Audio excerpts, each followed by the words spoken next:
You want to swap chairs? Okay. You can freeze over here and I'll stay warm over there. Just a second, guys.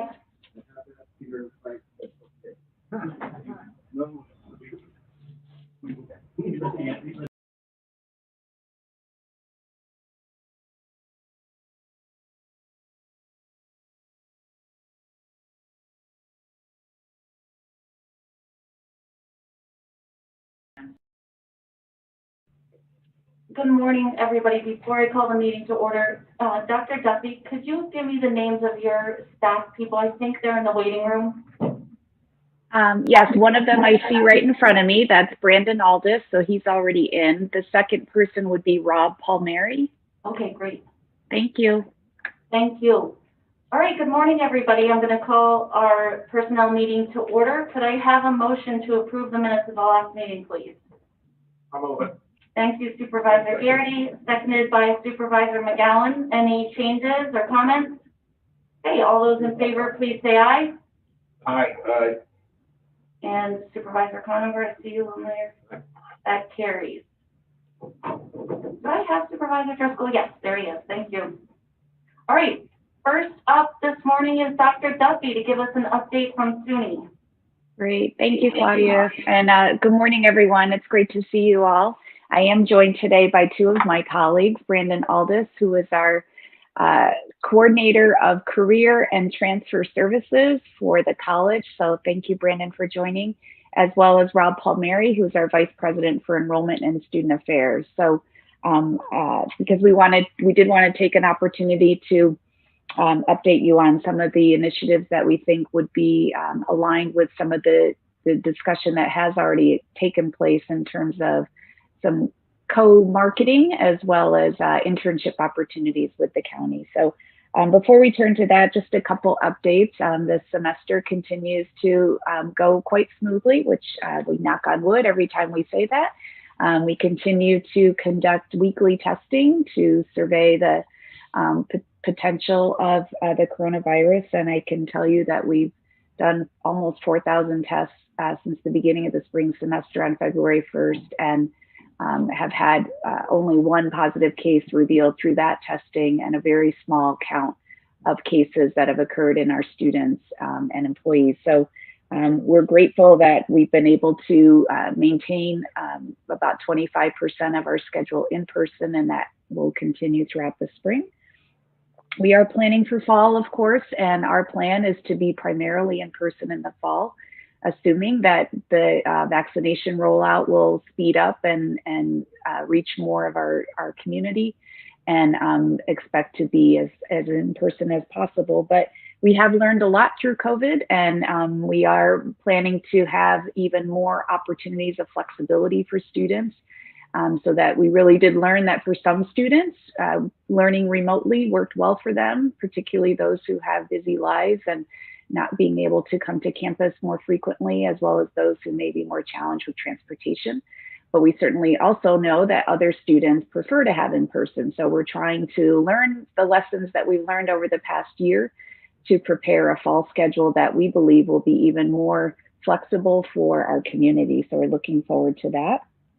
We are and have been in the process this year of thinking forward and looking at our next strategic plan, and which we will launch this coming fall. And primarily our work will be around diversifying our enrollment. In other words, not depending completely on what has been sort of traditional for colleges in general, and even Adirondack is the high school population. As we know, the demographics over the past several years have continued to decline.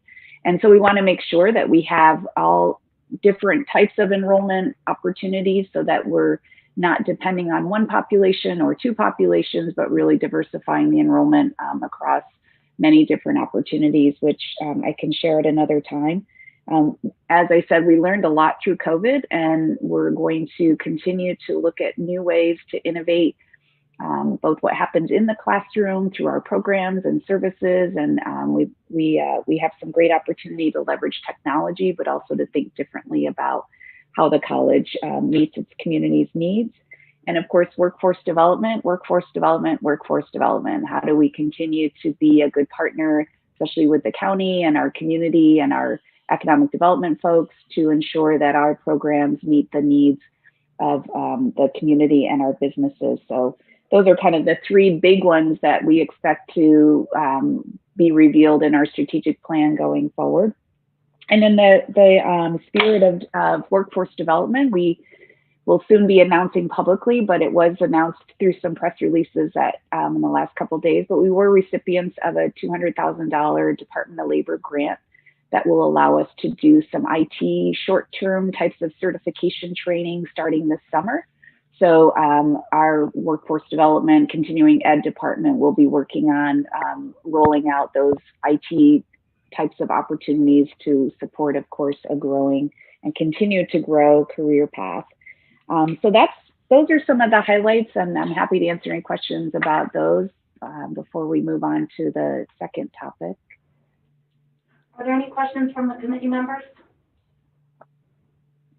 Anybody else? Okay.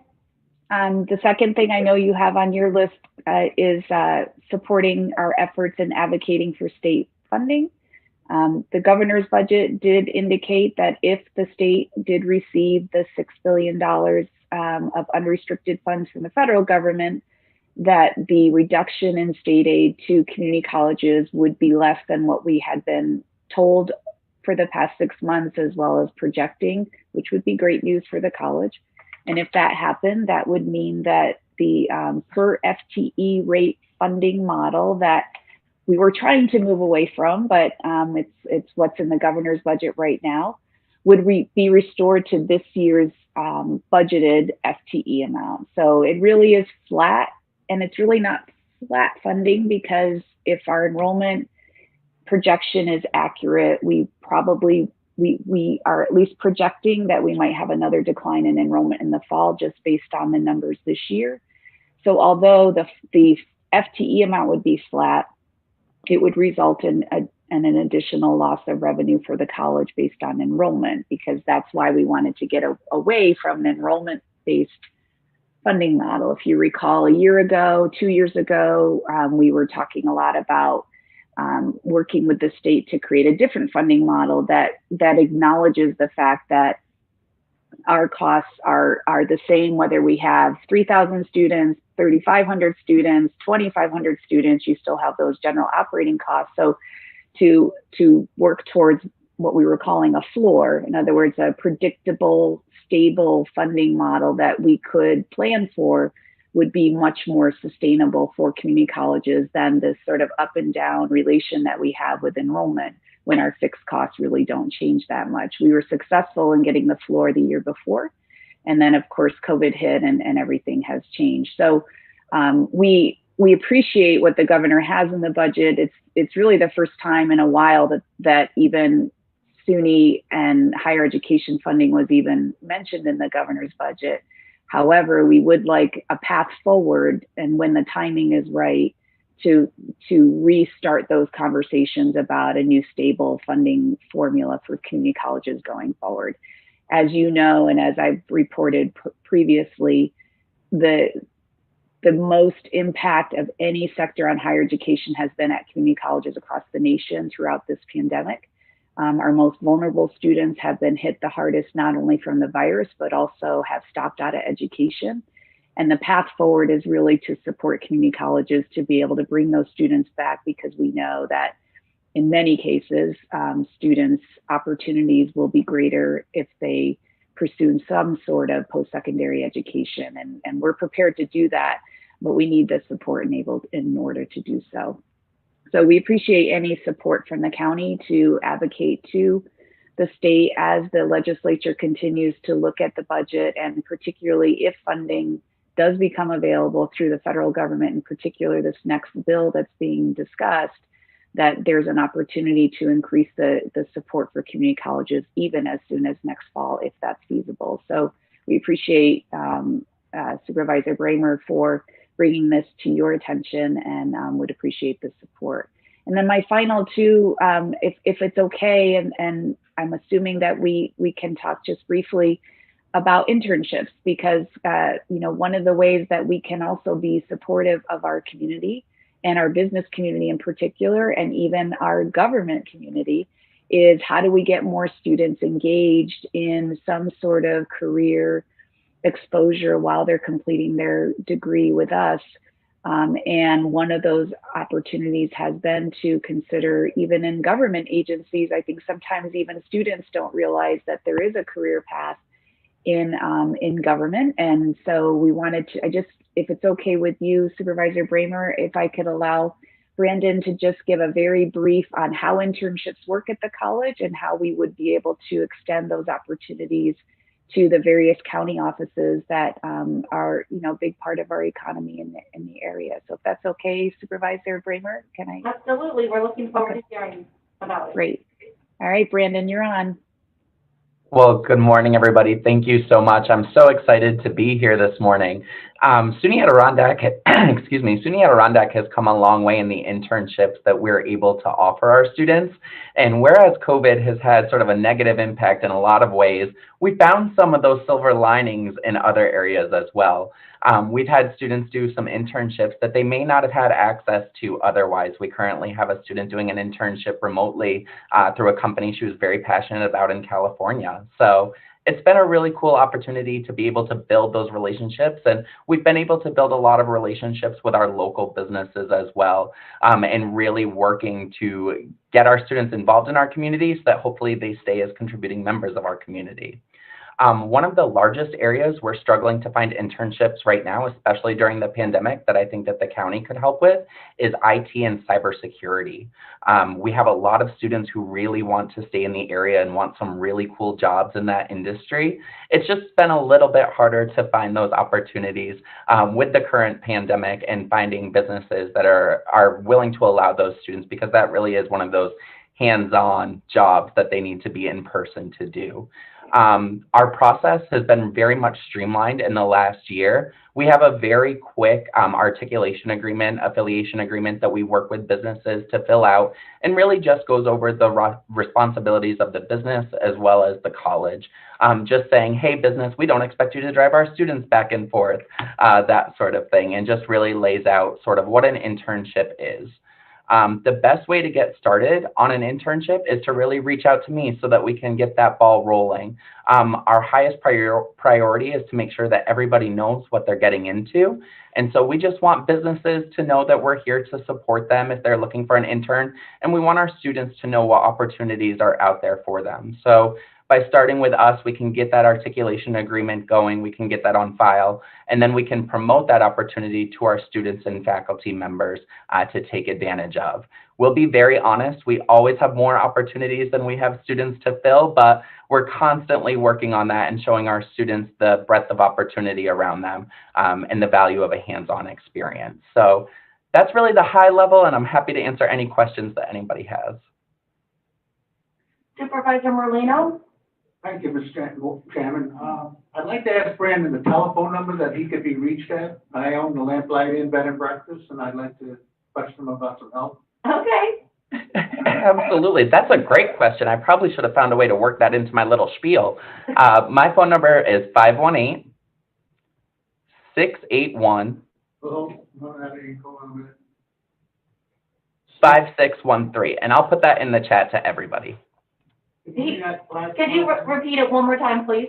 Sure, it's 518-681-5613. Thank you. Thank you very much. Of course. And then Supervisor Seaver? Thank you, Chairwoman Bramer. Hi, Brandon. Thank you for being with us this morning.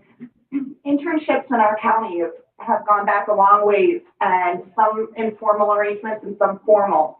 I was hopeful that that Supervisor Bramer would lead a discussion or an effort with SUNY Plattsburgh, SUNY Empire, and SUNY Adirondack, as those three colleges reside here in Warren County, all with the great support of SUNY Adirondack's physical location. Those partnerships are important and, of course, provide an even bigger pool of internships. We have had discussions recently about the fine line between a volunteer and really, I think our amazing employment department they've shed some light on what the difference is between an internship that's paid, an internship for credit, a volunteer. those types of differences. So if Supervisor Bramer wouldn't mind working with those three colleges to come up with one document that we could send out to all of the municipalities in Warren County and anyone in need of an internship with the rule, you know, the guidelines and how that works, and then also the benefit of those internships. Not that it's just available for one semester, it might be a 2 semester, but I agree with you, this is such an important aspect that we can provide as government to our students and continue that dialogue. But it would be great to have like a one-stop paper or sheet or form that we could send out that would provide everyone with the options from all three of our great universities here and colleges here. If you wouldn't mind, Supervisor Kramer. Oh, I would love to do that work, Supervisor Zemer. Yeah, no, it is a great opportunity that we have here. I'm sorry to be facetious, we really do, and I would be happy to work with those colleges to put together a resource sheet. And I think that that's something we can also place on our website so that other businesses outside of just our county officials know where to go for those resources. Absolutely. And I can only speak for SUNY Adirondack, but all of our degree programs do make room for the flexibility for a student to do an internship. So we do have some programs that require an internship, but all of our programs have the academic space to be able to do an internship if a student wants to. And I'd be happy to share them at another time as well, but the Department of Labor has also produced some amazing one-page documents of what constitutes an internship, what constitutes being a volunteer, and those are really the guidelines that we try to work with as we set up those articulation agreements with businesses. Well, Brandon, maybe you and I can work together to pull some of those resources that you just mentioned. That would be good. Absolutely. I don't see any other questions. I have a question about how it is working with the adult seniors, the adult students. Are they able to take advantage of internships, or is it just too tight on their schedule? Yeah, absolutely. And I think, that's one of the other silver linings that we found is even our internship host sites have become just a little bit more flexible through all of this because they had to. So we are seeing more students able to take advantage of virtual internships or take advantage of just more flexible internships. Our culinary program is a fantastic example. They do require internships as part of their curriculum, and we've just found ways to be able to make it work. The internship criteria is more broad when we start working with a student and a faculty member. They can really determine the number of credits the course will be for, how many hours it'll be for, and try to meet the needs. And of course, we always try to find our students paid internships where we can. Okay. That sounds good. Any other questions? I don't see any. Before we leave that topic, I was hoping that Don Lehman is on, if he can give us a little update on what has been happening in the collaboration with SUNY Adirondack for greater visibility on our website and social media. Sure, Chairwoman Raymer, thank you. We've had several meetings with some of the SUNY Adirondack staff, Rhonda Triller, Rob Palmieri, and we went over some different things that we wanted to accomplish. A number of them are in place now. I can share the screen and show if you want me to show you what the website. Okay. Oh, actually, it tells me host disabled screen sharing. Okay, here we go. Let me let you know. Okay. Try again. All right. Is that good? Nope. No. Okay. Hold on. Holding. How about that? Yep. There we go. Okay. If you look right there where my cursor, you'll see now we have SUNY Adirondack listed in the top of the front page right there. Great. And if you go down and you see the way these photos scroll through here, we've now placed SUNY Adirondack is right here in one of the that's the second photo in the scrolling carousel there. Photos, you click on this link, goes to the SUNY Adirondack website.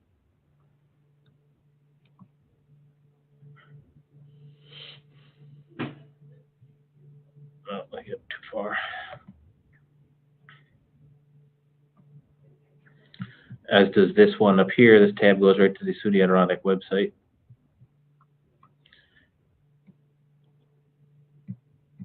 Then you can scroll through there and do what you have to do then for the visibility for them. And we also had RUT add the SUNY Adirondack in the department list, you see right here where my hand is, and click on that, and you get the website as well. We talked also about, there's another spot on the website where there's an education sector. We're going to add an ad of some sort there. I talked to Mike Colvin in IT about that. That's kind of the last piece we talked about that still waits to be done. But the Suny Adirondack folks have any other suggestions, just let us know. We've been emailing Rhonda Triller here the last few days to kind of keep her abreast of what's going on, and let us know if you need anything else. Thank you, Don. That looks really good. I know when we were talking about this a few weeks ago, there weren't really any references to Suny until you dug pretty far down into the website. So that's really great. Thank you. And if there's anything else, definitely, I'm sure Dr. Duffy and Rob will let us know. Absolutely. And Will thank do. you, Don, so much for jumping on this so quickly. So we really appreciate the support. Yeah, Not a thank you. problem. Thank you. Rob, did you have anything you wanted to say? No, I just to say it's been great working with Don, and I'm, you know, we also are trying to highlight Warren County on our about page. So, and we always highlight you know, the great area that we live in Warren County. So it's been a great couple of meetings. So I really do appreciate it. Yeah, I appreciate everyone working together so quickly. Supervisor Stieber? Thank you. I just want to quickly say thank you. This came out of the hospitality work group. It was a very quick comment that we had talked about, and Dr. Duffy expressed his need. Very quickly, Don Lehman and Supervisor Bramer and our IT department got on top of that. I don't even think it's been 30 days. And, you know, this was so wonderful to see government work much faster than we're used to provide that extra awareness and hopefully increase those enrollments, Dr. Duffy. Thank you. We appreciate that. Absolutely. Okay. Before we move on to the next topic, I do want to take up that resolution, item 1B. Dr. Duffy, do you feel like that this is still an appropriate resolution, even with the LTE or with the funding remaining flat? Do you think this is still an okay resolution to pass? And I will give us background that I got this from the NISAC resolutions packet that the NISAC will be adopting. I just changed it to Warren County, and they suggested that other counties adopt this as well. So I think it's okay to move forward. So it's asking that let me go to the page, calls on the state legislature to reject the governor's proposed reduction in community college funding, and then to work closely with community colleges to develop innovative solutions and strengthen the college system. I think that's still a fine. In my opinion, I think it's fine. You know, we're always careful about, we don't want the ledge to throw out an opportunity to at least keep us, you know, somewhat flat. But I think it's a strong statement that the counties are supporting their local community colleges and expressing an interest in again, thinking of the path forward. How do we recover from this pretty devastating year enrollment wise, and then translating that, of course, to finances. So I'm fine with it if the supervisors are. I think we all strongly support the college. I just wasn't sure if this exact language is okay. So I'll take a motion for this from someone on the committee, please. Supervisor. I'll make a motion. Garrity, thank you, and Supervisor McGowan on the second. Any discussion? All those in favor, please say aye. Aye. Aye. That passes. All right, thank you, Dr. Duffy. Thank you. Thank you, everyone. Have a great day. It's good to see you. Stay well. You too. Bye-bye, guys. Bye-bye. Okay, over to our clerk of the board, Amanda Allen. I just have the resolution tracking reports. There's the reports are there from the January organization meeting and the January board meeting. If anybody has any questions on those, just give me a call and I'm happy to answer them. Thank you. Any questions now? Okay, seeing none, going to move over to our county attorney, and I will take a motion to go into executive session to discuss the following litigation: Morgan v. Warren County, Poulos v. Warren County, French v. William that involves the sheriff. Forest Enterprises versus Warren County. Opioid litigation, which we have pending as well as proposed. Lewis versus Warren County, and the estate of Ryan Sean Taylor versus Warren County et al. I have that. Thank you, Supervisor McGowan, in a second. I'll second. Supervisor Garrity. All those in favor, please say aye. Aye. Aye. Anyone opposed? Okay, that carries. Thank you.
Okay.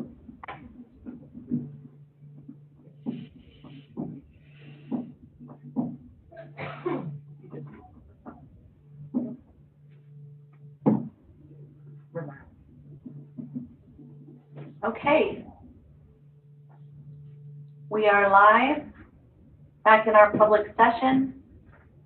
No action taken in the executive session. We are going to be moving on to our Human Resources Director.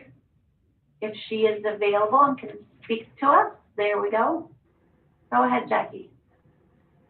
Good morning. I just have the two reports that I normally have, the review of the notice of intent to fill tracking and the update for terminations and exit interviews. So those are in your packet. If anybody has any questions, I'm happy to answer those. And the third item is a new policy that is being reviewed by CSEA, so we're not fully ready to move forward, outlining some parameters around remote work for CSEA and out-of-unit employees. It would not apply to employees in any of the bargaining units at the Sheriff's Department. Supervisor Bramer, do you want to give a little overview of that? Sure. Yes. Thank you very much, Jackie. Jackie has been working on this very hard in the last few weeks. She had a framework in place, but I asked her to move forward because I think it's important that we get some consistency around people teleworking. It's been happening obviously all the way through COVID, and we didn't have a policy in place. And we'd like to be able to give our employees some flexibility going forward. So this will be a way to get these arrangements down on paper and make sure that the employee and the supervisor understand what the expectations are. And I appreciate you, Jackie, for getting this together so quickly for this meeting. We also had our personnel officer, Trish Nenninger, look at this. Rob in the treasurer's office, as well as Treasurer Swan, have reviewed it. Our county attorney and the county administrator, as well as, like Jackie mentioned, it has gone out to Labor Council and will be going to the union. I would like to be able to pass this today as a resolution to go forward, unless, Jackie, you think that the union is going to have significant changes. Do you have any sense of that yet? I don't expect there to be significant changes. They may have minor changes, but it's been reviewed by our outside labor council in anticipation of what CSEA may object to, so it's already been addressed. So hopefully they will not have significant changes. Okay. Now in the board meeting. Okay. I would like to draw your attention to a few places in the policy. So if you can look in your packet in attachment 4C, on the second page, there is a place in red text where it says existing arrangements may remain in place. And part of that is having to do with the fact that the IT department does not want people using their personal computers at home for county work because it can lead to cybersecurity concerns. But some people do not yet have a county laptop to use at home. We're going to allow them to continue doing that with the expectation that we're going to try to bring that to a close as quickly as we can to make sure that we have us secure as possible. But it's not going to happen overnight. Is that correct, Jackie? Correct. Okay. And additionally, there is a section which I didn't want to make a decision about. Approval for remote work by the department heads will be at the discretion of either the Board of Supervisors or the county administrator are the suggestions at this point. I think it's going to be really hard logistically to, I'm sorry, not the Board of Supervisors, but the chair. And I will let Supervisor Sieber weigh in on this particular item. Thanks. I have not had a chance, and I apologize, to look at this in depth. So I didn't catch that lovely fact in there, or option. I just, I think we continue to want to work with our county administrator as the day-to-day, he's the day-to-day administrator of this county. And to the extent that there's a process in place or a process that we can develop where those procedures are approved or denied or evaluated by our county administrator, you know, and if it relates to his work, then certainly the chair of the board representing the board could look at it.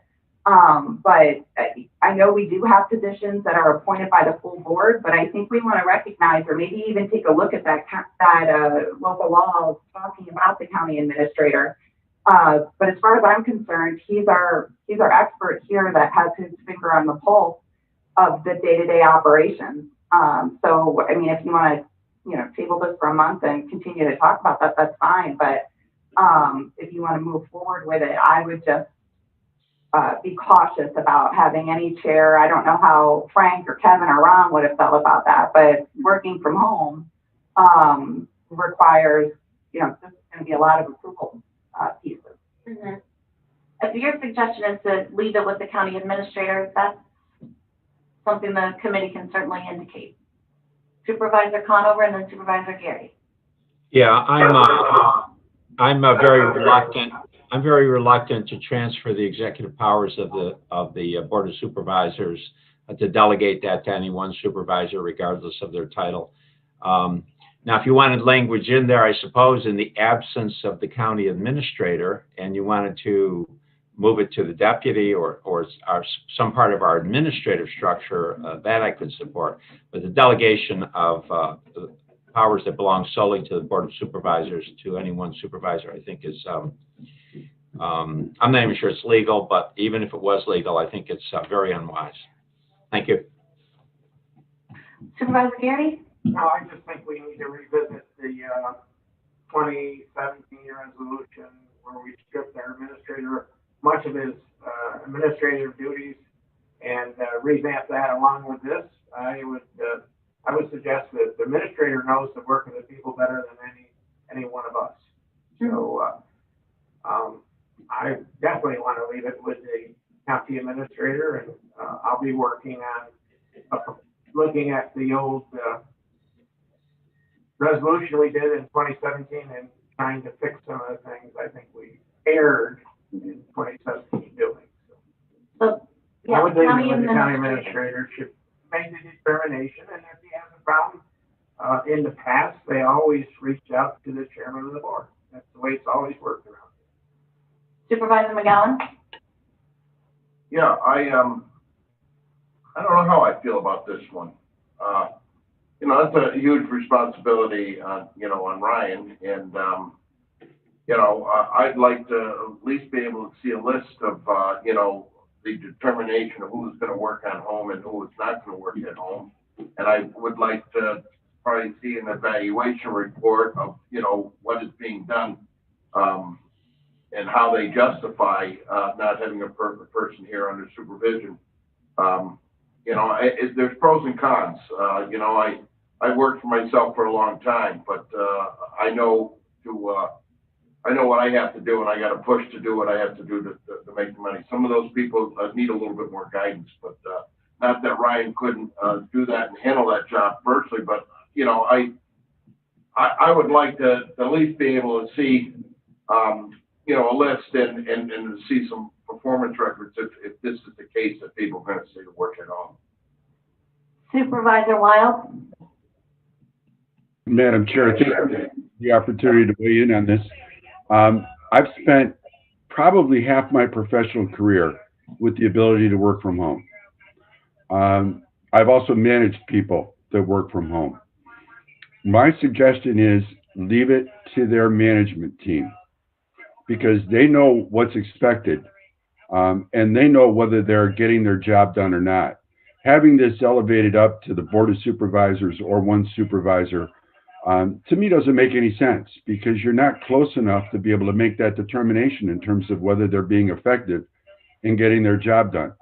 And one of the things that's important about understanding about working from home, it gives you a little bit of flexibility to manage your schedule in such that you can still get your work done, although sometimes you might get it done at night. And I think we need to look at what's important. Do we want them to get their jobs done? Or do we want them to punch a clock? And from my perspective, I'd rather they get their job done, whether it's, you know, 8 to 4 or 8 to 5 or whatever it is. or on a 24-hour clock, get their job done. So that's all I had. Thank you for the opportunity to weigh in, Madam Chair. Thank you, Supervisor Wild. Jackie, I'm going to turn to you for your thoughts on this in just a second, but I want to remind the supervisors, this is for a department head. So I think it makes sense to leave it with our administrator, and there will be the work arrangement that anybody from the Board of Supervisors can review if they have questions about our work arrangement with the department heads. Jackie? I was just going to point out the work arrangement form where I don't think the expectation, and I don't think that we have many cases right now, although there are some due to space issues and things like that, where anybody's working home 100% of the time. It's either a short-term arrangement because of, you know, school-related reasons or medical reasons.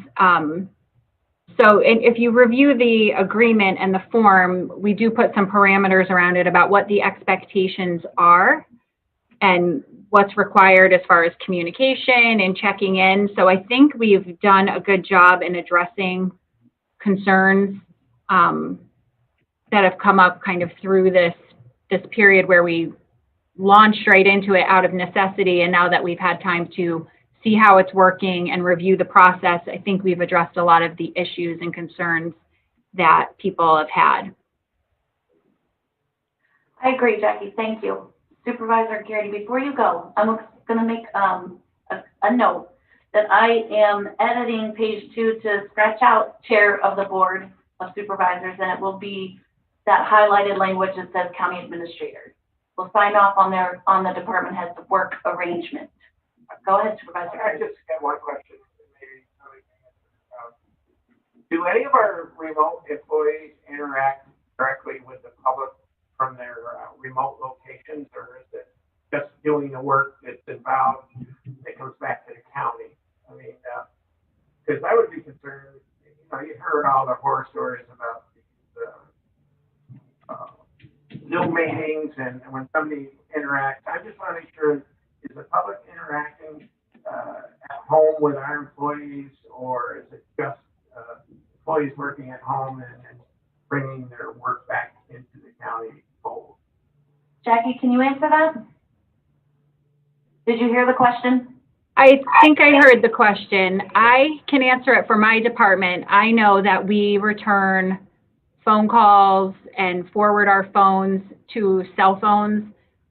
So we do interact with whoever calls us, and a lot of times that's, in our instance, you know, a lot of employees, a lot of retirees, so that we can address those concerns. So we do interact with people while we are working remotely. I see some other department heads on that I know. I don't know if Amy Clute would want to speak to that because she's got a nice setup with her department. I don't want to put Amy on the spot unless Okay. she's okay with that. She can raise her hand or something if she wants to speak, but I do feel like there are employees in the county who are interacting with the public while they are at home. It may be phone calls, it may be emails, it may be jumping on a Zoom call. I mean, we had the Bike Share program yesterday on Zoom, and I believe there were county employees who were participating remotely. I'm not sure. Well, my question is, Let me finish. Their supervisor will be monitoring exactly what they are doing under this arrangement.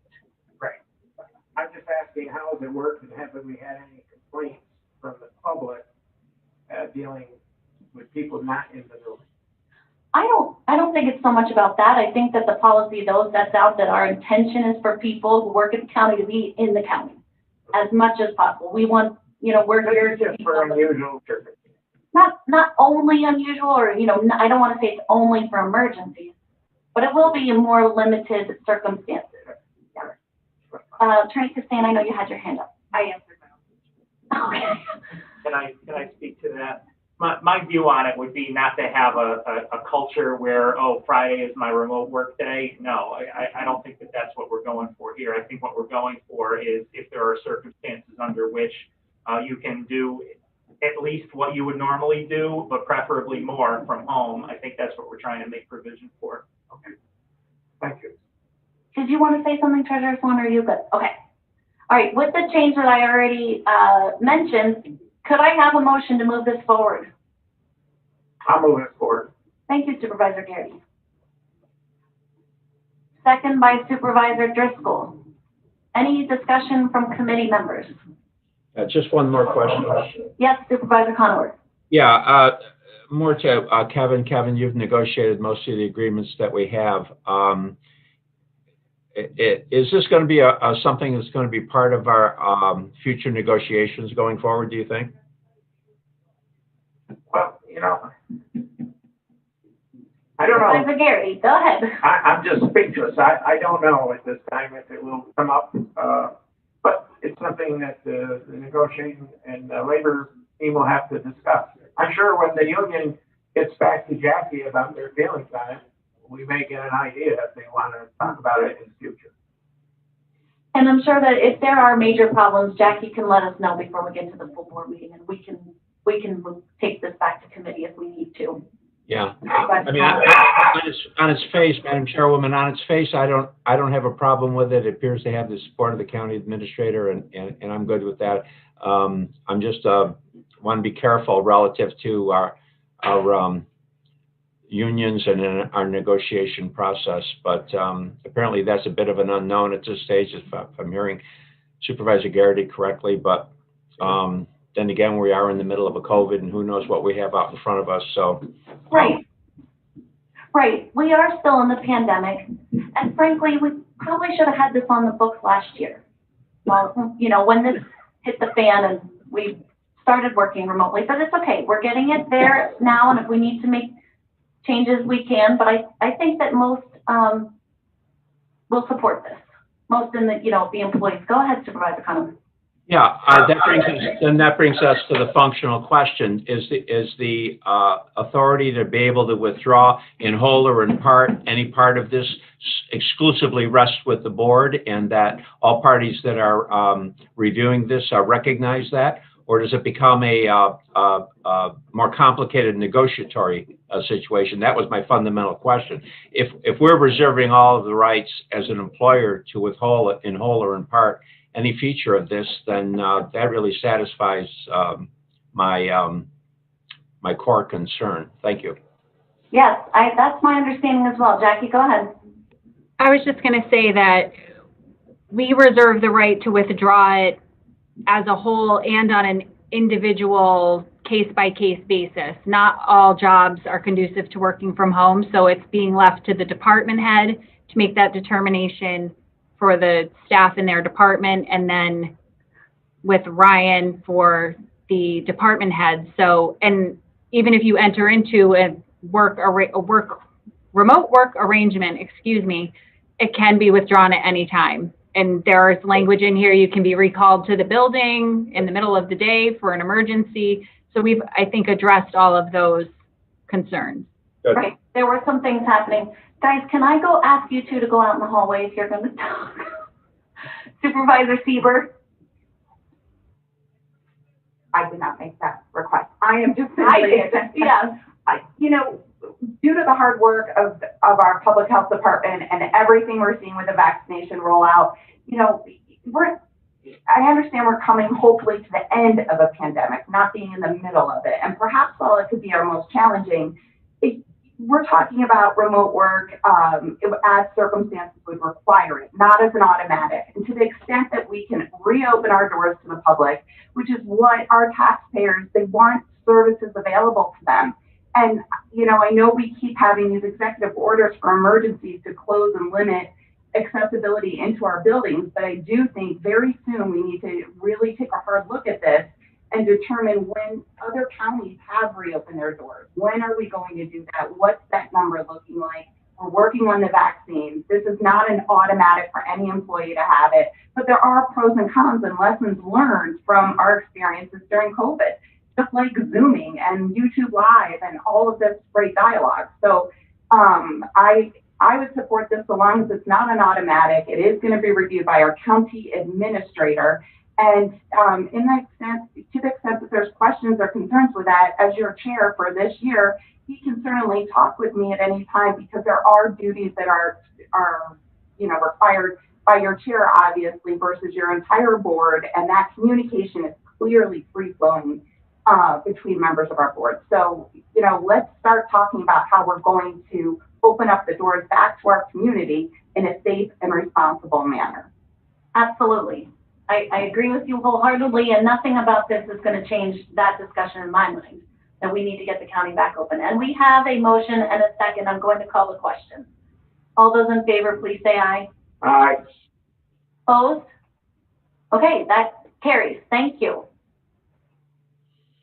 All right, Administrator Clute, you are next. Could you please discuss the Warren County Public Health Emergency Plan that you have so carefully drafted for us, and I appreciate all your hard work on it. Thank you. Thank you. Actually, I'm just a messenger.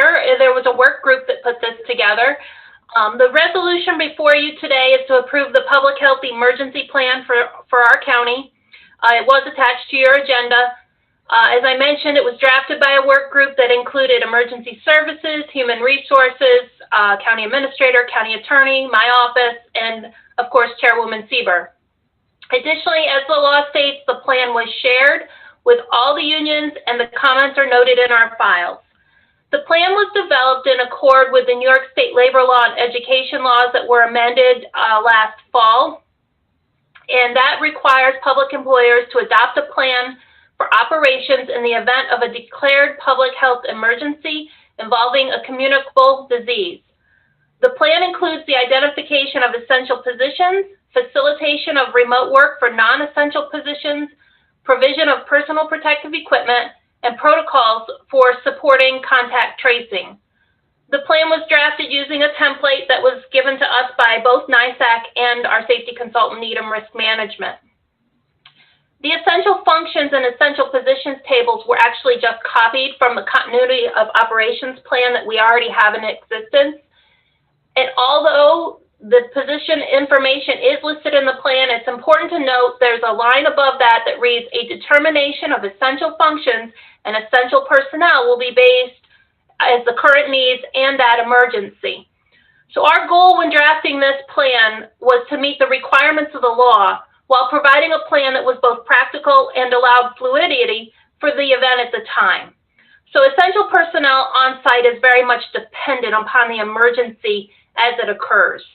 The law also requires that municipalities adopt this plan by April 1st, and so that's why I'm here with it today. I'll try to answer any questions or any comments that you have. I wanted to direct the committee's attention to pages 6 and 7. It's item 5 in your attachments of your packet, pages 6 through 8, basically. That's not true. It goes all the way through the table that you'll see that goes through page 9, talking about the different essential functions at the county and prioritizing those as to what functions are going to be remaining on site at the county, that kind of thing. Is that right, Amy? That's correct. And those priorities really did come out of the Emergency Services Office. And I think it's very important that we recognize it really depends on what the event is. It could depend on what the time of year is. Let's look at your highway department. If it's a snowy winter day, your highway workers are essential that day. If it's a beautiful summer day, they might not be an essential position that day. So there's a lot of determination that has to be made depending on what the emergency is, what the time of the year is, what the work needs to be done. I mean, you can even look at it as payroll. Payroll is essential on site when they're working on payroll, but there might be other times that they might not be essential on site. So although they're listed in there, I think it's really important to know that that would be determined just like it was for the current event at the time of it. Okay, great. And if you know this, can you answer each of the towns needs to adopt one of these plans as well, correct? That is correct. And I've assisted some of the towns with this. I do have some materials available. I can help them if they want to work on their plan if they haven't already. Great, thank you very much. I will take a motion to move forward with our Warren County Public Health Emergency Plan, please. Supervisor Conover and Supervisor McGowan on the second. Any discussion from our committee? Yes, Supervisor Conover.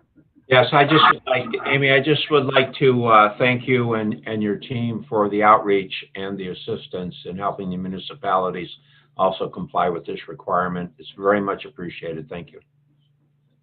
Always. Thank you. Thank you. Okay, seeing nothing further, all those in favor, please say aye. Aye. Opposed? Great. Amy, I see a little thumbs up from Supervisor Hogan, so I'm assuming that you've helped her as well. Thank you for that assistance to Johnsburg too. Great. Any other towns, please reach out to Amy. I'm sure she will be a great asset for you. Thanks, Amy. Okay, the next item is a referral from our joint committee, and I will be recusing myself from this item. I want to first make the comment that the suggestion that I was bribed or duped or that I made a deal over $6,000 is ridiculous and offensive to my reputation as a professional in this community. And I will now ask Supervisor Garrity to take over the committee. Thank you. Like the record show that Chairwoman Bramer has recused herself from this discussion. So, what we have in front of us is a resolution submitted by Supervisor Stroud. Please take me off, Supervisor Gary. Could you have me taken off, Amanda taking me off the Zoom? I'm going to recuse myself from any discussion on this, so I need to be taken off. Can that occur? Sure. They're working on it.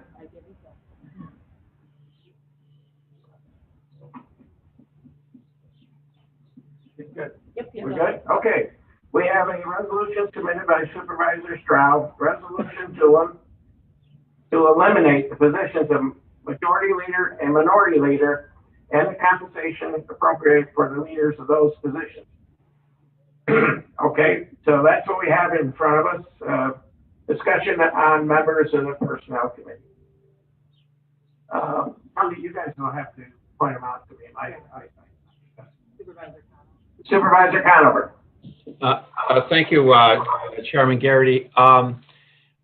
Look, this ties directly to the rules of the board, and as such, I think this should just be moved right along to the board. The board has responsibility for its rules. We have a very high bar in terms of revisions to our rules.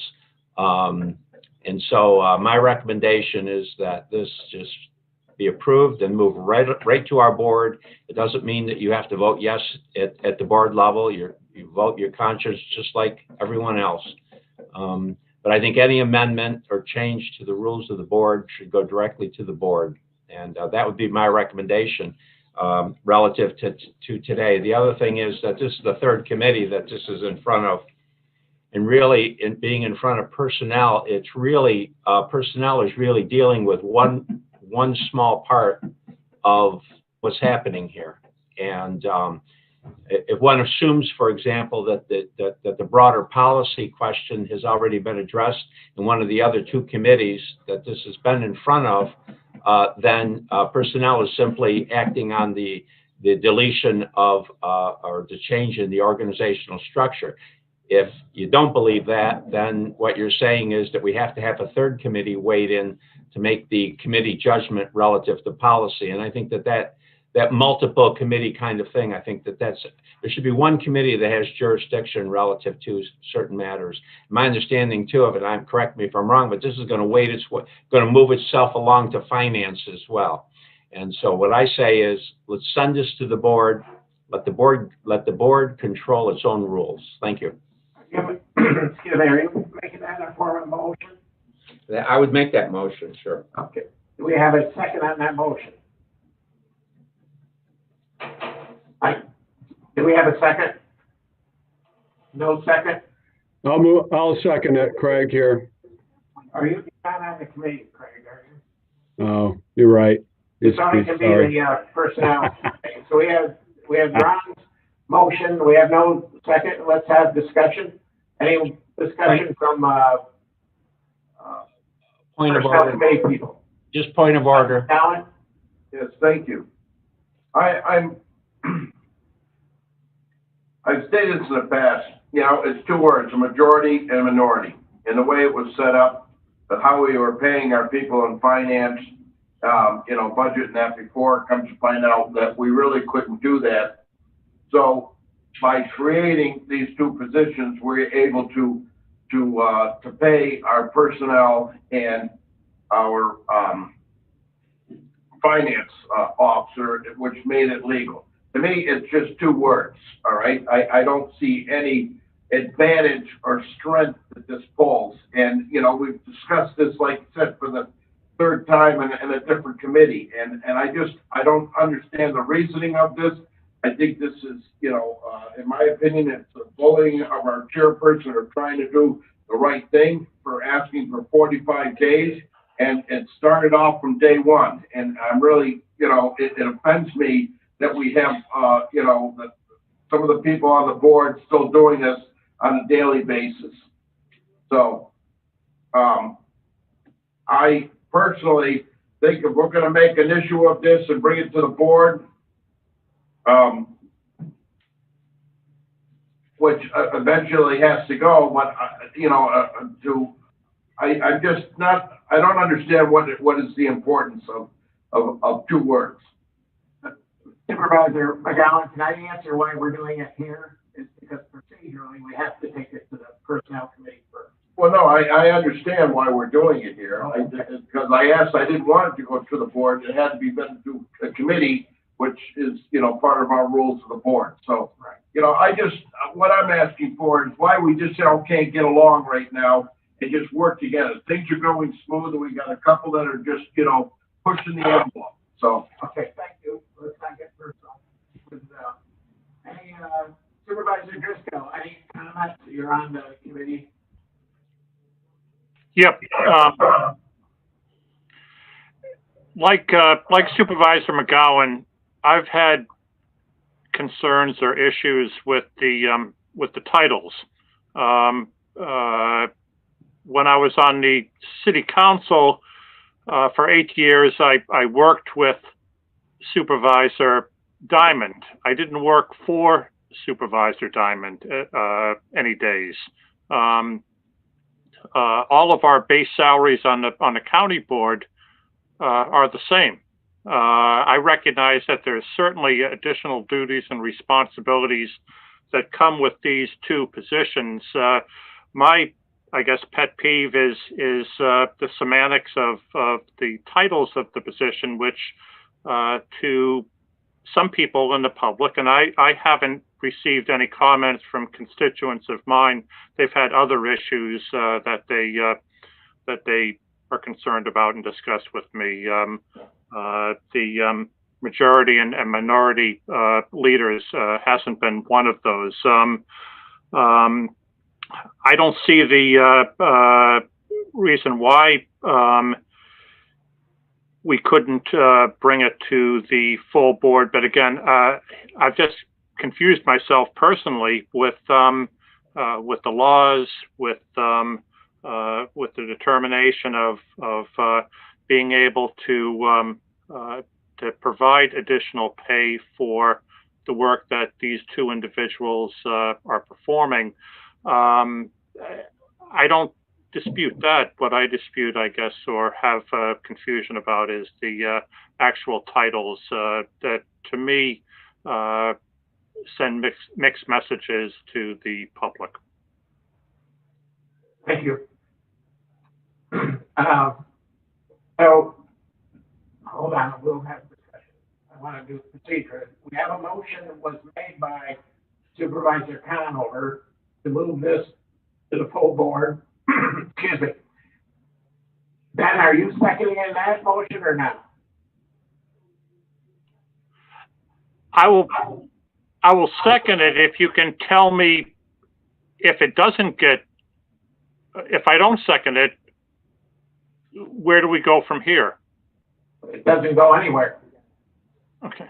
Because So I'm not going to be able to vote because I'm a chairman, and I'll open it up. So I just want to get more discussion. yeah, I'd kind of like to hear from some of my colleagues where So they. are you seconding it so we can have discussion? Yeah, I'll second it so we can have discussion, certainly. I'm going to open it up. Chairwoman Seaver was first. Thank you, Super Chairman Garrity. I have a few comments about this for discussion that I understand I have one opportunity to be heard before everyone else is heard again on a second question.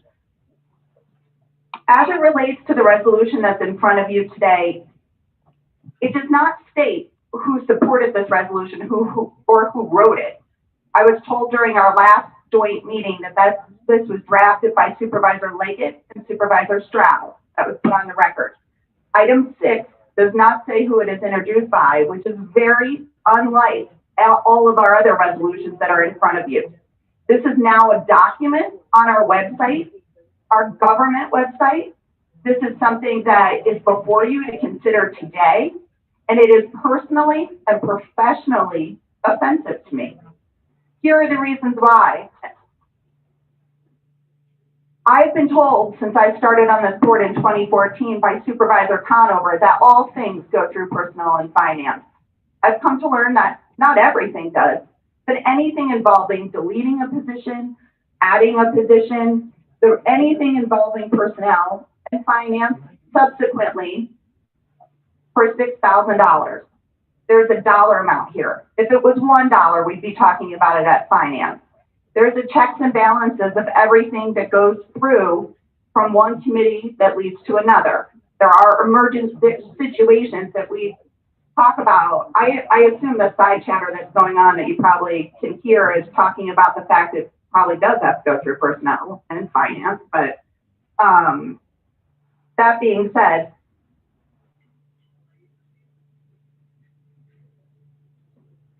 your first whereas that Warren County Board of Supervisors provides itself in having a long and proven history of openness and transparency. I'd like to call your attention to the fact that on January 8th, you all provided a 1-week opportunity for us to waive the rules and make the standing rules, to take a look at the standing committees. In that time, within 1 day, I was notified that as I wanted to take into consideration Supervisor Garrity's comments about multiple vice chairs, and as a result of many people saying that there must be a way for all of us to have a voice and to work together with openness and transparency, which is in fact your first whereas.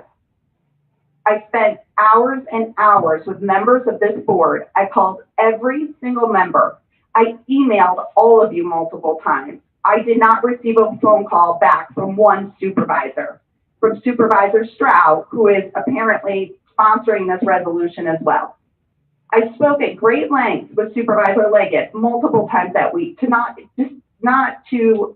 leave him out in any way as we talked about caucuses, but was notified that an illegal caucus would in fact be having a member from another party there. I confirmed with our county attorney's office and our county administrator and our county clerk that in fact it was perfectly legal and permissible, as many other departments do, to have a caucus in the boardroom and in the committee room.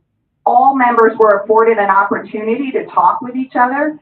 And unlike any other meeting we've ever had, and I have reviewed now in depth the last 10 years of meetings, the last 10 years of reorg meetings, and the last 10 years of rules of our board, we have consistently handed out a standing committee list after you have elected a chair. This time, you were all given more than 24 hours notice to take a look at what was done within 6 days. And you were all conveyed information that what was provided to me by our county admin, by our county attorney, and our county clerk was in fact not legally permissible.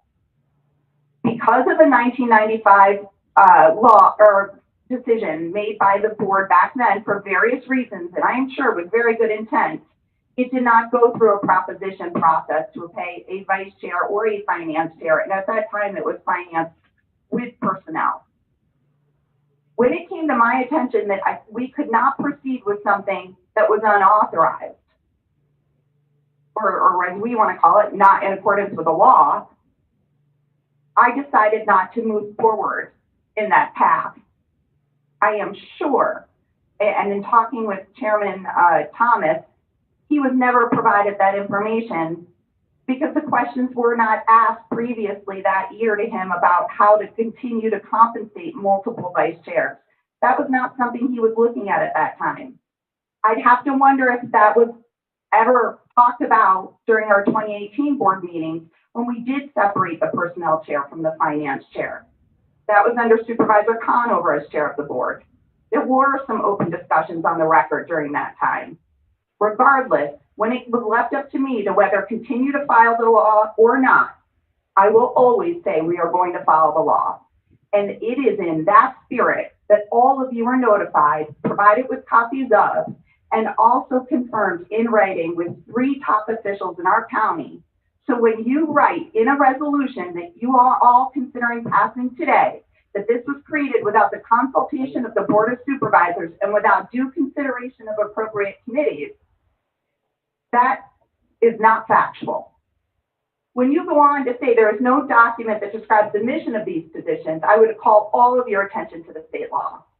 And also feel free to once again confirm with our county attorney, with our county admin, that this is part of 4 positions that our board would be legally permissible to pay additional compensation to. Now, not only did I suggest it to the entire board and talk with members of this board, but as the chair, I have every right to appoint chairs and committee members. We're all aware of that. So that is exactly the process that we move forward to. But it wasn't just proposing. I took it to this full board after emailing, after calling, after caucusing, after returning all texts. We took it here and you all voted on it, not once, but twice. And the reason it's supposed to go to finance is because it is a financial allocation. That was voted on, that was approved. It was only opposed by 1 member until later in the meeting when a second member opposed it. We continue to have discussions about this. We are a weighted board, and that is why it goes through committee to a full board, where we then represent our population appropriately. In addition to this, I've had research done on every single county and legislative board in New York State. You'll be surprised if you invest that time into doing that homework as well, how many counties have multiple positions that address majority, minority, whether they're called leaders or whips, whether they are called, there are many other circumstances where we can call additional positions and compensate them. There is a process to that. That process takes place by a proposition which your county attorney has already spelled out for you. Now, if this board should desire to change the format of our board or how we are compiled, I am more than happy to have those discussions, ask for a work group, and ask for public input on that. If you want to go to the taxpayers and ask them to pay more money for these positions, feel free to go ahead and ask the taxpayers that. But here today, if you're going to pass this resolution, I'm asking you to please make it factual. Please remove the second whereas. Please, obviously, recognize this was not done to divide and polarize the state government, the federal government, and many other. I hear us say we're smarter than all the rest of them in our last meeting. We are not. We should be good partners. We should continue to do our homework and research, and we should, without hesitation, follow the law. And that is what I was elected to do, and I know each one of you believe in that. So I would ask today that you consider some major modifications to this resolution. And in addition, I am asking that you withdraw my $20,000, which was reduced from $23,000 in the process of doing this. Our budget officer took a cut in the stipend he was paid. We made sure that money went back into the general fund. But if you're going to take away compensation from additional duties that are required, not required, that's actually very, very important to understand. Majority and minority is tied only, the compensation only to those duties. And for 2021, I had asked that both Supervisor Bramer and Supervisor Beatty take on those roles. And I am sorry if that offends people in this room, but those appointments of the finance chair and personnel chair and committee members are that of your chair. So I would really appreciate an opportunity to do that job. I asked you for 90 days and you gave me 45 before you move forward with a resolution like this. So you're absolutely right.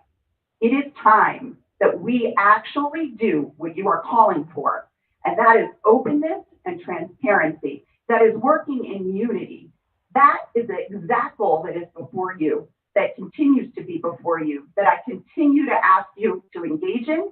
I appreciate the time that you have afforded me to talk about this, but I am asking that you remove the stipend for chair, because next year when you all decide you want to pick who's going to go into those roles, I want you to be very aware of what that compensation looks like, if any. And I would go so far as to say, if we all want to do the work that we have been elected to do by our communities, which comes with, yes, compensation. Some of you take health benefits. Some of you take other benefits. Some of you have retirement. Some of you, yes, every member of salary. I would then say I am more than happy to reduce that to $1. But it's time that we start recognizing that collectively we should be working together. And this resolution, signed by no one on the public website, does not factually represent the number of calls, emails, texts, and meetings that was done to notify and educate every member of this board. If you do not want to return my calls, or you do not want to talk about it, or you do not want to believe our county administrator, our county clerk, our county attorney, that is up to you. But I am going to continue to do the job that the taxpayers have elected me to do.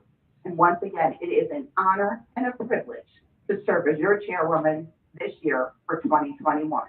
Thank you. Thank you. Any other comments? From the committee? Supervisor Conover, who was on the committee first, and then Supervisor Stroud. Did you hear me? Supervisor Conover first, and then Supervisor Stroud. Yeah, I made the motion, and I have absolutely no problem taking out whatever whereas people might find offensive, because in the end, when it goes to the board, the question in front of the board is going to be whether we want these items with these two positions in our rules, or whether we do not want it in our rules. That's number one. Number two, our rules and these changes never went to committee. And I believe I'm reciting it correctly here. At the organizational meeting, we had a request to table the rules. And then we waited to get the rules, which included these changes, which we adopted. Now, there were obviously follow-on actions that were required. But that's not really, that's really begging the fundamental question. And the fundamental question is that regardless of who brought this forward from the board, that is their right to bring forward any amendment to our rules of the board that they feel is deserving of consideration. And we can decide when it gets to the board, yes or no, whether we wish to, once again, amend our rules. The difference being that this particular one is traipsing its way apparently through every committee of county government, and that's fine with me, because my position at this stage is this belongs in front of the board. It goes directly to our rules, which we adopt at our organizational meeting, and it's when we can vote on it up or down at that moment in time. Thank you. Okay, I recognize Supervisor Stroud. Thank you, Mr. Chair. This isn't about personalities. It's not about Claudia, it's not about Doug, and it's not about Rachel. It is about the positions that were created, a minority and majority position, suggesting that there is partisanship divide between us, and I do not believe, other than the selection of the chairperson, there has ever been any divide based on partisanship. This suggests that there is. That's what I'm opposed to. So it's not about Claudia, it's not about Doug, and it's not about Rachel. It's just that, you know, as Ben said, it's the titles of these positions. and we do need somebody, if the chairperson is absent or sick and we need to replace that person, or if the chair needs assistance of somebody else, that we have an assistant to the chair and they want to pay them for the duties that they would provide the assistant to the chair, I'm fine with that. And paying for that position, I'm fine with that. Whether you want to call it a vice chair or assistant to the chair or whatever you want to call it, that's fine. But here we have the creation of a minority and majority. And it just is wrong, I think. And most people that I talk to agree that that's wrong. But it doesn't have anything to do with personalities. I know some people are taking it personal, and they shouldn't. It's just about these two positions. Now, the other thing, and if you want to take a whereas out because you don't feel it's fair, that's fine with me too. But just keep in mind that when I did get a phone call and an email from Chairwoman Sieber, that I didn't know I had to return the phone call. I did return the email. But at no time did I get a list of what committees there were, because they have been redesigned, but I wasn't aware of that. And there was the creation of these two other positions, but I wasn't aware of that. I know of no document that exists that was ever disseminated to the Board of Supervisors explaining the new or describing the new committees and the creation and description of the services that minority and majority positions would provide. So again, the bottom line is, I think the creation of these positions, as Ben says, sends the wrong message. Create positions that, you know, it'd be really nice to have Claudia Bramer be like the assistant chair to the chairwoman. It shows, you know, bipartisanship, and I'm sure Claudia would do a great job assisting the chairwoman. I mean, so if you want to go that route, that's fine. My only position, and let's keep it as narrow as I meant it to be, is that these positions, a minority, a majority, just send the wrong message. Thank you. Okay. I know Supervisor Hogan, you had your hand up, and then Administrator Moore would like to address this. Supervisor Hogan? Thank you, Chairman. You know, we can want to call these positions anything. That we can call them bunnies, we can call them anvils, but everybody's ignoring the fact that the legal structure that the state allows for us to compensate is minority majority. Those are the words that the law uses. It doesn't allow for all the other, even though we've done it this way, it doesn't allow for that. There is a law. Supersedes what we want. That being said, I have a very simple proposition. If the words are what in fact actually offends here, and I vetted this through Mary, and Mary's vetted it through other entities, so she could speak to that more. How about we simply change the designation to M? We can do a big M for majority leader, small m for minority leader. You also then need to use the words and, finance, and personnel. That takes the words that offend out of the equation. It keeps us legally good, and we can just move on with the work that we are tasked to do. That's my proposal. Okay, thank you. Administrator Moore would like to speak. And just clarification on the laws and the rules and the procedures here that we follow. We have a vice chair of the board. The vice chair of the board, by virtue of a 1968 local law, is the finance chair. Doug Beatty is the vice chair of the Board of Supervisors. The vice chair of the Board of Supervisors has duties under state law and under the rules of the board. So we have that. We cannot pay the vice chair of the Board of Supervisors. It's not legal to pay someone to do those duties. We're not, you know, we exist under the umbrella of state law. We're not a charter county. We don't have a say in this. We got to follow the state law. County Law Section 200 says all supervisors shall be paid the same amount of money unless they are the chair of the board or the majority leader or the minority leader. Period. That's the way it is. You can't have it any other way. The second piece, in terms of the notion that this committee can act to bypass the finance committee, you can't. You can't. This is our process. When we have a compensation schedule amendment, it goes to the personnel committee, then it goes to the finance committee, then it goes to the board of supervisors. That's my point. Okay, thank you. Supervisor Driscoll is in the meeting room. Go ahead, Supervisor Supervisor McDevitt. I just wanted to say one thing. The majority and minority leaders in all of the legislatures that I am aware of, majority leaders are elected by members of the majority party. Minority leaders are elected by members of the minority party. So we seem to be confined with some of the issues of state law, but I think we're also confined by the practical effect that a majority leader down in Albany, in Washington, surrounding states, the majority leader is elected by the members of the majority party, and that being the Republican Party. The same is true of the Democratic Party.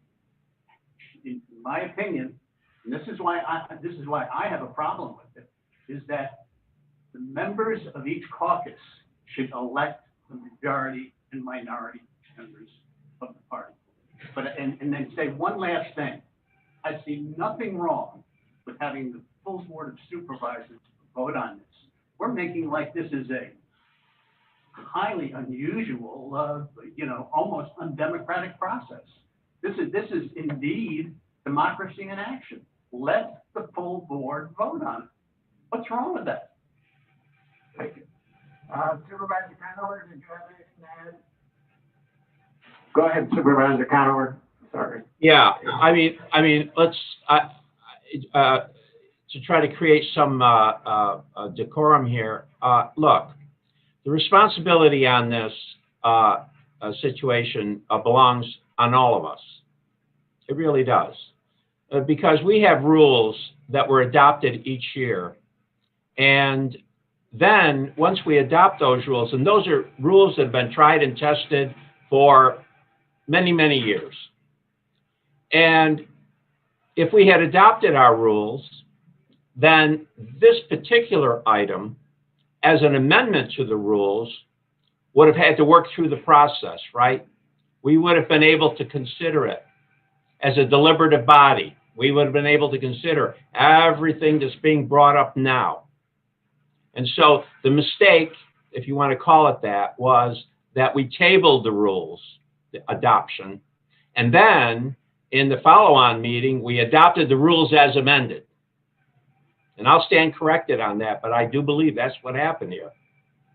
So, in order to short-circuit all of this consternation, what I would say is that I made the motion to move this along, that I amend my motion. Ben, if you would be so obliged, you seconded it, to amend my motion to take out the whereases that the chairwoman finds so objectionable.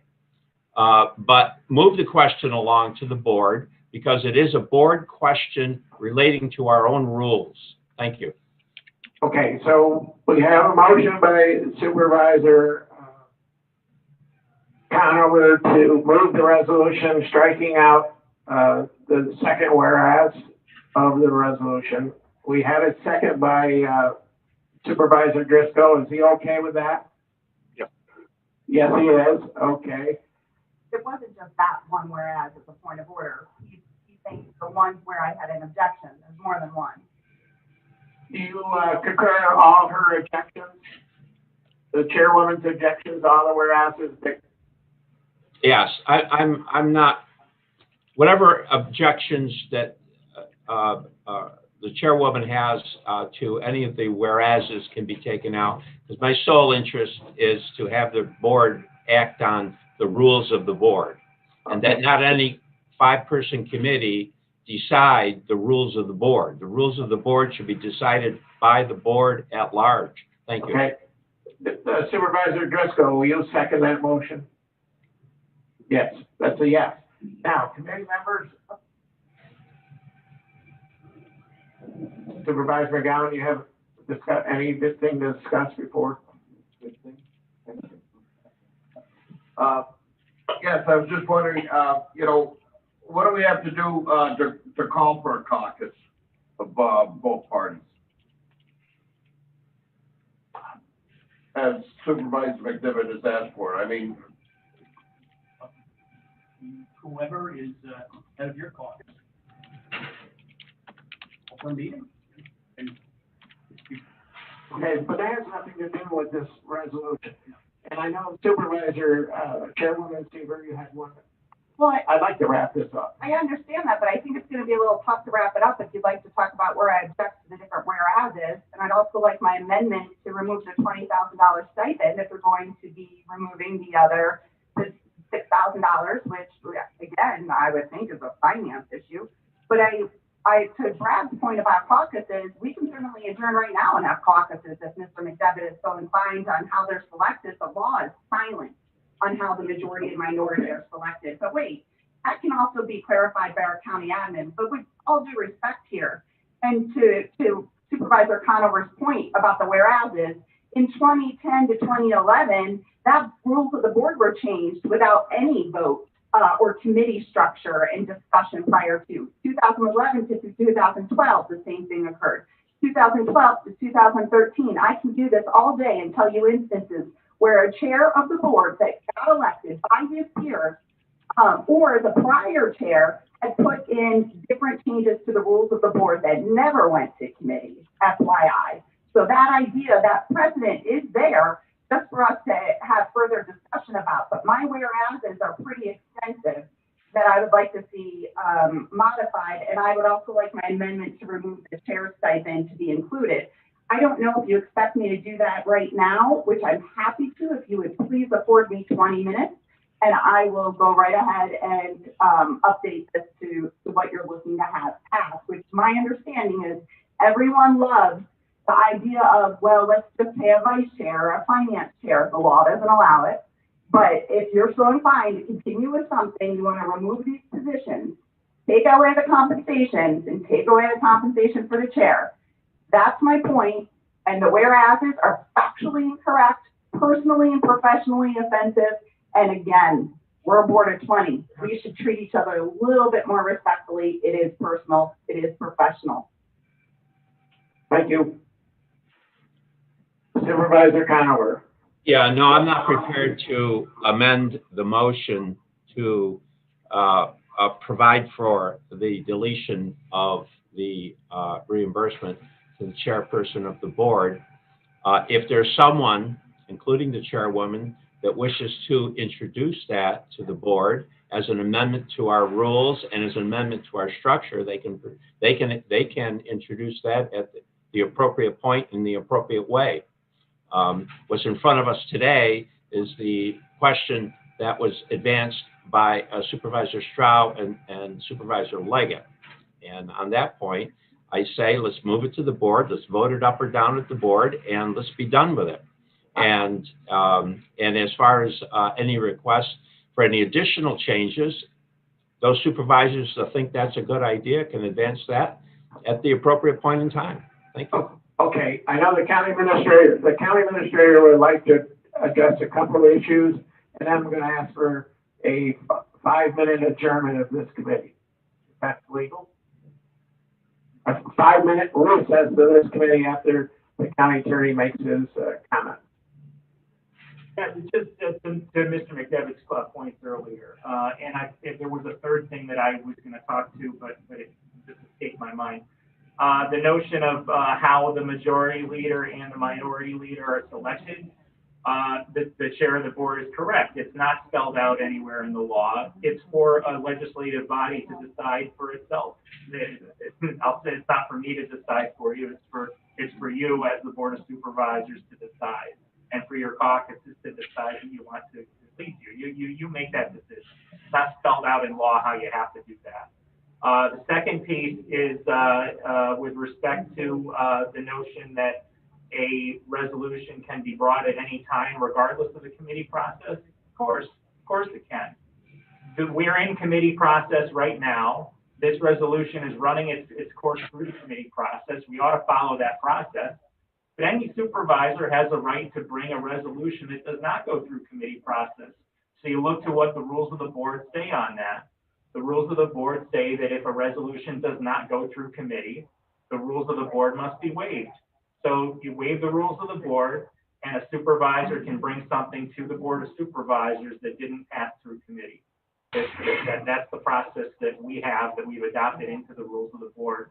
And the other point, the third point, it did come back to me.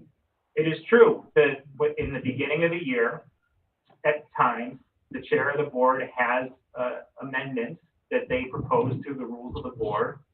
Those amended rules are sent out to the Board of Supervisors by the clerk of the board in red line usually. We'd have to go back and get the emails, but that happens. That is our process. If the chair of the board, who's taking office at the beginning of the year or carrying over from the prior year, has a change, then that change gets presented to the board without going through committee. It's usually done in the very first meeting of the year before we've had any committees. I think what's been suggested this year is that for the 2022 adoption of the rules of the board, we actually do take it through committee. We look at it in committee in September, and we allow any member of the Board of Supervisors who's got anything they don't like with the rules, anything they want to change with the rules, bring it forward then, so that we do vet these things out through committee. We do improve our process. Thank you. Okay. Can I call for a 5-minute recess? Is that okay? Chairman Garrity. Yes, Dennis. Supervisor Dixon? I've had my hand up for quite a while. Will I have a chance to speak before? Will I have a chance to speak before we vote on? Sure, go ahead. We're just going to go for a recess, but go ahead. Say your. I just want to know if I'm going to have an opportunity to speak after we get back. Yes. Okay, I'm good. Thank you. Okay. 5-minute recess. Okay.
they've got an awful lot of help from Lake George. That's really where they got started with dealing with the Lake George Highway Department.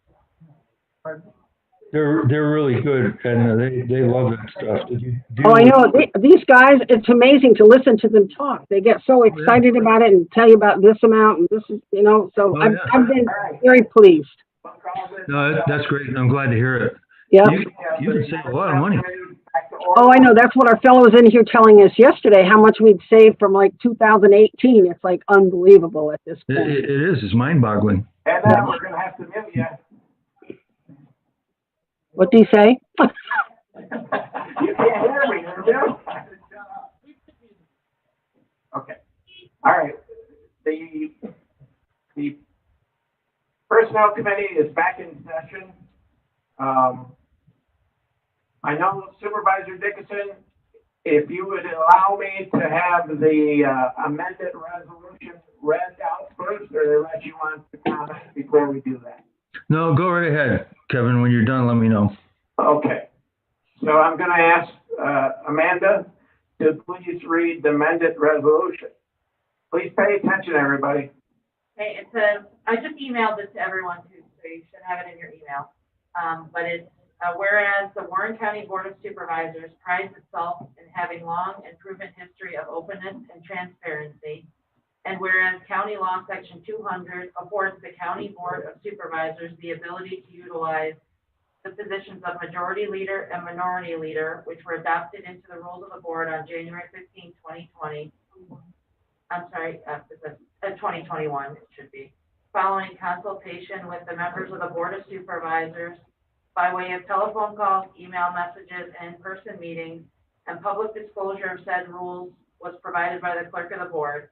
And whereas County Law Section 200 identifies the positions of Majority and Minority Leader and Chair of the Board, but no other positions as being permitted to be compensated unless through public proposition. And this section of state law has been shared with all members of the Board of Supervisors. And whereas the Warren County Board of Supervisors has a long-standing history of holding deliberations that have been open and transparent, and whereas the creation of these two positions is permitted but not required by state law, and whereas by resolution first presented to the Warren County Board of Supervisors at its January 8, 2021 meeting, titled Resolution Number 21, amending tables of organization of Warren County Salary and Compensation Plan for 2021, a $6,000 compensation allocation was approved and should be amended to defund the position. This resolution is proposing to eliminate, thereby saving the taxpayers money.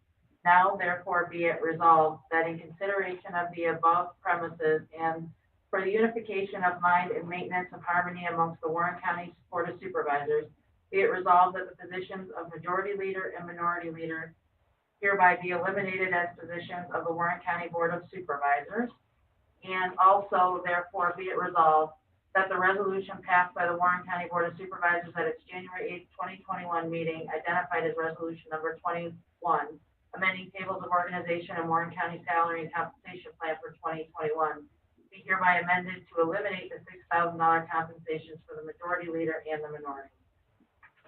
Okay, that is your amended resolution as restated. Supervisor Dickinson, did you want to comment?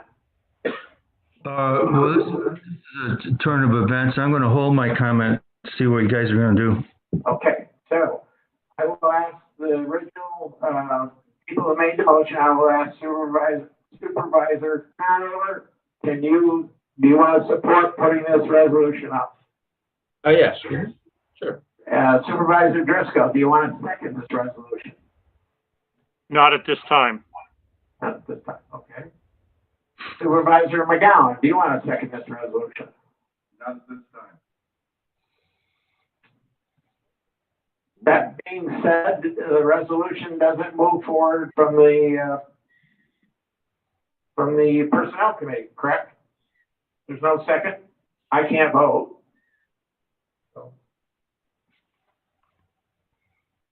Well. Supervisor Conover. Yeah, well,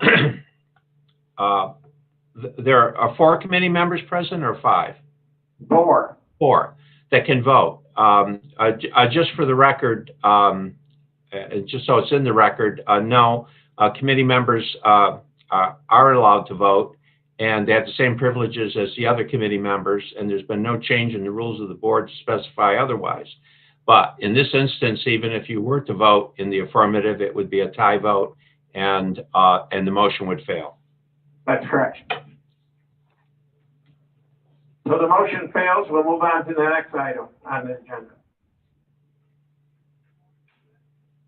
Supervisor Bramer will now take control of the committee again. Thank you. Thank you so much, Supervisor Garrity. I appreciate you working through that resolution. Next on our agenda is a referral from the Public Safety Committee. Supervisor Diamond, do you want to speak to this? I do not. Okay, this is a resolution to delete the position of the County Fire Coordinator temporary. Do I have a motion for that, please? Supervisor Garrity, a second by Supervisor McGowan. Discussion, not seeing any. All those in favor, please say aye. Aye. Opposed? Okay, that carries. Thank you. This is referred to us from tourism by Supervisor Garrity. Would you like to speak to this, Supervisor Garrity? Yes, I'll try to. We had one position in the tourism department that hasn't been filled this year. There was discussion about hiring a person to work in tourism temporarily to help out with 4 or 5 major things that we thought would be advantageous to tourism. This position would help the staff at the tourism department track events. I believe it would also help the tourism department keep track of the safety protocols that are in place because of COVID-19 and maybe going forward. This position would help find new events for the county. And last but not least, the salary of this position would be tied to the success of the events that will be brought into the county and future events. So I'm sure I don't have everything that was written up in civil service, but that's a recap of how I look at the position. We felt that it was needed in this time to help the tourism department. We have approximately $42,000 of funds in the current tourism department budget that would offset the salary to be offered at around $61,855. I talked with the county administrator more. We feel that we can find the extra money needed to fully fund this position, and we're going to send it over to finance if the committee so chooses to do that. So that's a recap. I'll take any questions, and if anybody else has any more that they think they want to offer, this was discussed at tourism committee. I'll turn it over to anybody, any member of the committee. Supervisor McGowan, how would I not know? Is that a motion by you, Supervisor Garrity? I'll make a motion and we go ahead with this this position. And Supervisor McGowan, is that a second? Oh, yes. Thank you. I'm Go sorry. ahead, Supervisor. But That's all right, I'll take it back. But I also want to make a comment. Yes, go ahead, and then I've got Supervisor Merlino. Kevin, you did a nice thing explaining that, and I was there for tourism, and we went over everything, and really, this is a great position. I think we have to boost our tourism and keep it right in our tourism department, so thank you. Okay, I'm sorry. Supervisor Merlino. Thank you, Chairwoman. And my comments are, over the years, we've gotten a lot of requests for ROI, and that means return on investment. And I think this position will help us keep promoting tourism as a whole. We as a tourism department, our job is to promote the county, south, east, and west. And with this here, we'd be able to have somebody in there that would work with smaller chambers that don't have large chambers to get events for themselves. And I think we will be able to start contacting people and trying to, the only people that we get anything information on is Smith's travel report. and that we get every room that's rented in Warren County from Smith Travel Report. But the problem with that is there are many hotels and motels and bed and breakfasts and Airbnbs that do not belong to Smith Travel, so we're not getting the whole total idea of how many people are renting rooms in Warren County. With this position, we can have this person help interact. Now that we have a really good group working with tourism, this past year worked really well, and I think it'll grow. And we can have this person interact with that group to ask questions from larger hotels and motels, and bed and breakfasts that are not on these things, on their availability of rooms. And I just think it's time that we do help the small towns grow a little bit, and I think this position. And that's about all. I am for it. We started talking about this 2 years ago, and now it's time to move forward. Thank you, Supervisor Merlino. Supervisor Conover. Thank you. I'm not going to labor this for very long. I'm sure everybody's happy about that. Normally, I would be supportive of Supervisor Merlino on a request like this, and I'll be supportive of him again today. I'm taking it on good faith based on the conversations I've had with the chairman and based on the comments that were made when the supplemental to the towns were eliminated, that they would be restored in some fashion. And based on that goodwill, I will support this here today. Thank you. I do want to make a comment that the tourism committee had a request that this be temporary, and I did talk to our personnel officer. I see her on here, so I'm hoping that she can join us quickly and give us what her recommendation was about that particular thing. My thought was that we could always, if we had to, delete it in the budget later, and in that manner it would be temporary in some fashion. Jean, before I come to you, I'm going to let Trish. Is that okay? That's fine. Thank you. Trish. Good morning, good afternoon. Yeah, I just add that, as I said to Claudia, the temporary status from a civil service perspective is something that would just be a date that we set. So we can establish this position. If you don't have a date certain, a short-term period of time in which you're setting a temporary position, similar to the temporary fire coordinator that you set recently, then it would be a position that would be set based on some funding determinations. And I'd look to Ryan to discuss that. And I would just say that the position would be provisional, just as we do so typically. If you have limitations as to anything in terms of return on investment or any other funding issues, I'm going to pass it to Ryan on that. County Administrator Moore. Thank you. I look at this similar to how we look at the public defender positions, where if the grant goes away, the position goes away. And I would simply say that whoever we would hire into this position, we would have them do an annual report where they come maybe in April or May and they discuss their actions for the prior year. And we'll be able to track back. The notion of this position is that it pays for itself. And I'm confident that that'll work out. Thank you. Supervisor Merlino. That's the only comment I'll have. I think this position, because it's set in here for April 1st, should be a year and a half the first time around. Give the person a chance for the rest of this year moving and then into next year. Then by the middle, September or October of next year, we'll know what we have gotten from it. Has it increased anything? Because it'd be tough to say 1 year, and then that means it'll be half a year now and half a year later. My understanding is though that we're not actually going to put a year as per civil service. We're just saying we're going to look at it again in a year or a year and a half. That's fine. That's yeah. my point. Okay. Yeah, by the middle of September, October of next year, you get people will be able to look at it and decide what happens. Thank you. Thank you. I'm going to call the question. All those in favor, please say aye. Aye. Anyone opposed? That carries. Thank you. Is that our last one? Thank heavens. All right. Public comment, please, Dawn. Go ahead. And just for the committee, I do need to leave in a couple of moments. I have a NISAC committee meeting at 12:30. In case the public comments go long, I'm going to step away. Hello, Chairwoman Bramer. We do have comments from an individual identifying themselves as June Maxim, who asked, why is Rachel Sieber conducting a filibuster and disseminating false information to the board? She vacated the office. She had no standing to even appear before the committee.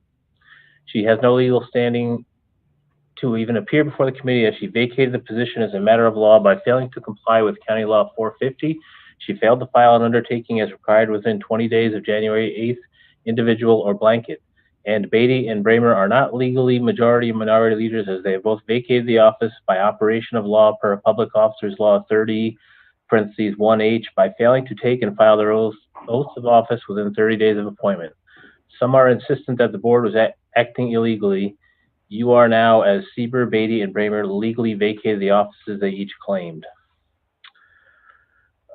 We also had a question from Maria Bosford about the internship program, asking if they are paid or unpaid. That was going back to the Suny Adirondack discussion, which seems like it happened about 4 days ago, but it was earlier this morning.